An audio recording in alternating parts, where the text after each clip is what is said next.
yacu TV.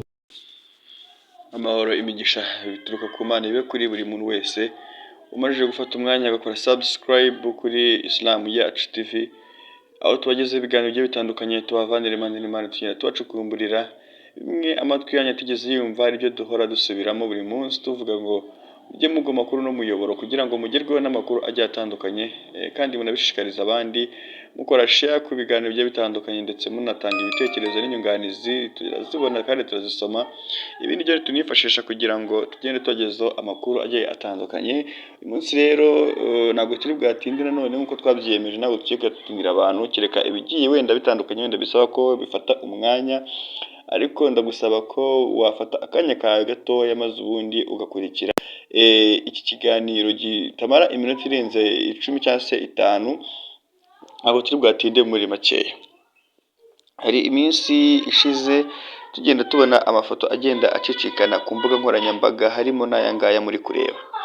Mu by'ukuri rero yaba uri umukirisitu cyangwa se uri umuyisilamu, ku isi hose waba uri wumva ururimi rw'ikinyarwanda nk'urwo ndi kuvuga, ibi ngibi utangiye kujya ubona muri ino minsi ntabwo ari iki gihe wenda, cyangwa se navuga ngo sibwo bije, n'igihe cyose wenda n'ahahise na kera mu batubanjije, ibi ngibi byagiye biba, ariko mu by'ukuri ugiye usesengura ibi bintu, abantu baza bagakora ibintu amashusho nk'aya ngaya ni abantu bishakira inyungu zabo ku giti cyabo. Aya mafoto nk'uko mu mvugo y'ino minsi dukunda kubikoresha ni scam. Ni ugusikama abantu bababwira yuko ari ibintu byabayeho cyangwa se byabayeho mu gace runaka, ariko mu by'ukuri iyo ukurikiranye usa nkaho cyangwa se usanga ibi bintu ari ibintu bigenda bibeshywa n'abantu bashaka views ndetse n'abantu bashaka inyungu zabo ku giti cyabo gihe gitandukanye, wenda bijyanye n'amadini basengamo.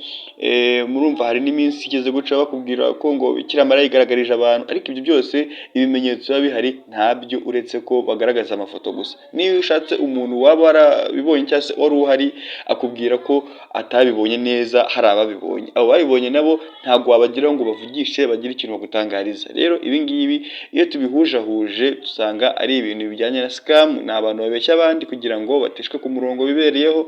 Mu by'ukuri rero niba ibi bintu bitabaye, kuko aka kanya hari ibimenyetso bigiye bitandukanye wenda twakwifashisha, uretse wenda kuba wenda twarabonye filimi ya Yesu, uyu nguyu wiyise Yesu ariko akaba atari we. Aya mashusho nta hantu bihuriye na Yesu nyawe, ndetse n'ibikorwa yagendaga akora Yesu, uretse ko wenda yabisomye muri Bibiliya n'ibindi akabigenderaho, nta hantu bihuriye n'ibyo uriya yakoraga, nta hantu bihuriye. Ariko aka kanya bagiye kwerekana igitangaza cyabaye, bagaragaza ifoto y'uriya, hanyuma bakayeditinga ukundi bashaka, bakagaragaza ko ari Yesu yigaragarije abantu. Mu by'ukuri Yesu ntawe umuzi ndetse n'abamubonye, abamubonye nabo ntabwo bakiri wenda ngo baduhereze ishusho nyayo, kandi n'icyo gihe yari ahari, abantu bahari, nta kamera nta kibyabagaho, uretse ko wenda habagaho wenda abanyabugeni bashushanya n'ibindi, ariko nta mwigeze ugaragaza ifoto ya Yesu nk'uko abantu bagenda bigaragaza mu nsengero bazunamira zigiye zitandukanye. Bamwe wenda twakwita ko rimwe na rimwe wenda nta marangamutima yabo baba bayobora, nta kundi ntabwo wabaveba nabo, cyane cyane ko hariho n'abasenga inka n'abasenga ibindi bigirwamana bigiye bitandukanye, abo rero nabo ntabwo wabaveba. Bamwe ngo Bikira Mariya yatwigaragarije. Ese mu by'ukuri uri umuntu ni ibintu batagaragaza ko byabaye, cyangwa se berekana amafoto. Aya mafoto uragenda uyabona bigiye bitandukanye ku mbuga nkoranyambaga, hari n'andi mafoto no arenze aya ngaya agenda agaragazwa mu bindi bihugu. Uzabibona amafarashi ari kugenda mu kirere. Ibiriya bintu ni ibintu abantu bafata bakeditinga, natwe tukagenda tugakurikira, abantu bakagenda bakareba ibiganiro bigiye bitandukanye, abantu baba bashaka views ndetse n'ibindi bigiye bitandukanye mu nyungu zabo bwite, kugeza n'aho basigaye babyitirira ngo ibi ngibi byatugaragariye nk'abakirisitu, ariko impamvu byatugaragariye nk'abakirisitu ni ikigaragaza yuko abakirisitu twebwe idini y'ukuri tugomba kuzajya mu ijuru, ariko abasilamu niberekwa ntibajya babona ibintu nk'ibi ngibi bitewe n'uko ibo atari abantu bo kujya mu ijuru. Rero niyo mpamvu tuba tugomba kuza ahangaha tukareba akantu ku kandi kugira ngo tubabwire ibijyanye n'ibi bintu mugenda mubona umunsi ku munsi. Ibi bavuga ko byabereye ku Kivu, bigaragaza ko nyine ngo ni Lake Kivu, byabereye nyine mu Kivu, bakanashyiraho amafoto y'abantu baba bariho. mu by'ukuri umuntu utaramenya edit cyangwa se umuntu utaramenya ukuntu umuntu afatanya amashusho n'ayandi ntabwo yapfa kubyumva cyangwa se wenda ngo umubwire abyemere, ariko ababizi bahita babyumva cyane. Twakoze cyangwa se bamwe bakoze ingendo zigiye zitandukanye kugira ngo bajye kureba ko ibyo bihamya by'ibyo bintu byarabayeho, byibura bashaka n'umuntu umwe ahubwo buhamya baramubura. Uwo muntu wese uzasanga ari kuvuga ibintu nk'ibi ngibi kuri ino foto azavuga amagambo ari we, ariko ntabwo hazaza umuntu uvuga ngo ibi bintu byabaye twabibonye, no. Ndetse bamwe bakanavuga ngo byabereye ari runaka ibunaka, ariko ntabwo ari byo. Ibifatika bakugubye kwizera nuko ibi bintu biza bifite inyungu zindi bigamije kuyobya abantu ku nzira nziza bari bibereyeho, ndetse no kugira ngo bashake ubwo buntu bagenda wenda bari kwaka views cyangwa se gukora subscribe n'indi ngo tukugezeho n'ibindi byiza bitandukanye.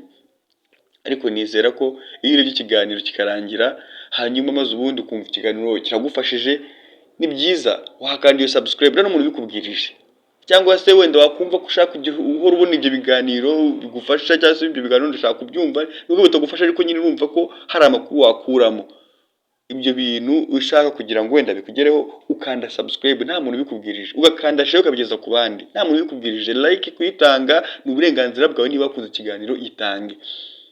Ibindi rero ntabwo umuntu azaza ahangaha akubwire ngo kugira ngo mbone views, kugira ngo mbone subscribe, ngo nuko ngomba guhimba inkuru. Izi nkuru ni ibihimbano abantu barazihimba kugira ngo bicururize inkuru bagere gute, ko nicyo kintu kibatunze. Icyo kintu kibatunze ari nayo mpamvu usanga ku mutwe w'interuro zabo usanga bashyizeho amagambo agiye akurura abantu kugira ngo bagere gute, kugira ngo bicururize. Natwe rero maskini tukabigenderaho tukareba ngo wabona ifoto nk'iyo ngiyo ukabona ko ni igitangaza cyabaye. Igitangaza nta cyabaye uyu munsi mu bitabo byose by'iyobokamana. Uzasanga duhurira ku kintu kimwe, nta ntumwa nta muhanuzi bisigaye kuri uyu muryango turimo ubu ngubu. Iyi dusigaranye, uyu muryango dufite ubu ngubu tubayemo, ntabwo bishoboka ko hazaza indi ntumwa cyangwa umuhanuzi, keretse ikintu dusigaje ko ari imperuka gusa. N'ibimenyetso biranga imperuka birazwi, birahari, ntabwo ari ano mafoto, ntabwo ari aya mafoto. Mu bitabo byose by'iyobokamana umuntu nashaka kumenya ikintu imperuka ivuze cyangwa se umunsi w'imperuka igihe uzabera, ntawe ufite mu bushobozi kuwumenya, ntawe n'uyu n'umwe, ari Yesu, ari Muhammad twemera, ari Yesu nawe turamwemera, ari Musa nawe turabemera, n'intumwa zose n'abantu zose turazemera. Ntawe wigeze avuga ngo njye mfite ubumenyi bw'imperuka. Iryo ni ibanga ry'Imana, ariko hafi ya bose none bavuze ko bafite ibimenyetso bizaranga imperuka, barabizi. Ibyo bimenyetso rero nta nubwo iyi foto iri mu kimenyetso kizaranga imperuka. Umuntu gute ashaka kubwira ko ari iminsi ya nyuma, gukizwa, ngwino tugusengere kugira ngo urebe ko wava mu byaha, ati murabona ko ibimenyetso by'imperuka byaje, ati muze mutange icya 10 n'amaturo kugira ngo Imana ibarinde ibi bigeragezo, Imana ibarinde ibi ngibi byose. Ibi ngibi niyabikubwira ni sikama. Abangaba bari gushaka amafaranga, bari gushaka kubatera ubwoba kugira ngo bikunde nzego bibereyeho. Wowe niba ushaka gukizwa ku giti cyawe, tegereza ko ugomba kujya imbere y'Imana. Jya imbere y'Imana uyisabe imbabazi, wicuze kuba wahemukiye n'iki byose, maze ubundi utange imwe maturo Allah yemera.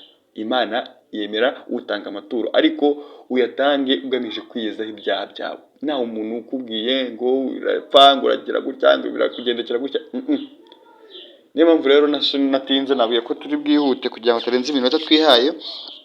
Ni ukuvuga ngo rero Imana duhabwenye ngo tubukoreshe, kandi Imana niyo izi ibyishe n'ibigaragara. Ibi ngibi rero mu by'ukuri nta muntu ubizi bihishurirwa, nta n'ugeze abibona. Ibi ngibi rwose ubifate nk'ukuri. Niba ushaka ukuri kundi wandike muri comment, tuzagenda tubaha izindi ngero zigiye zifatanye cyangwa se zigiye zikomatanyije kugira ngo umenye ukuri.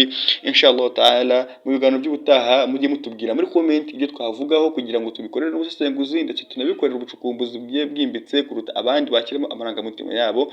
Subhana rabbika rabbil izzati amma yasifun, salamun ala al-mursalin walhamdulillahi rabbil alamin. Fassalamu alaykum wa rahmatullahi wa barakatuh.